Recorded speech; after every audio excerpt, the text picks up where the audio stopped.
দেশের ব্যাংক ব্যবস্থা থেকে সরকারের ঋণ নেয়ার প্রবণতা বেড়েছে।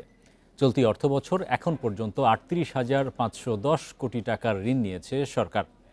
শেষ ১ মাস ১০ দিনে আগের ৬ মাসের প্রায় দ্বিগুণ ঋণ নিয়েছে সরকার। চলতি অর্থবছরে গত জানুয়ারি পর্যন্ত ব্যাংক খাত থেকে সরকারের ঋণ ছিল ১৩,৫৭১ কোটি টাকা। এই ঈদে জামা জুতো অ্যাক্সেসরিজের ডিসকাউন্ট। রাজস্ব আদায় কম হওয়া, সঞ্চয়পত্র থেকে প্রত্যাশিত ঋণ না পাওয়া এবং বিদেশি ঋণ ছাড় কমে যাওয়ায় ব্যাংক ঋণ বাড়ছে বলে মনে করেন পর্যবেক্ষকরা। অর্থবছরের শেষার্ধে স্বাভাবিকভাবেই সরকারের ব্যাংক ঋণ বাড়ে, তবে বর্তমান সরকার ব্যয় সংকোচন নীতিতে চলায় এখনও ঋণ লক্ষ্যমাত্রার তুলনায় অনেক কম।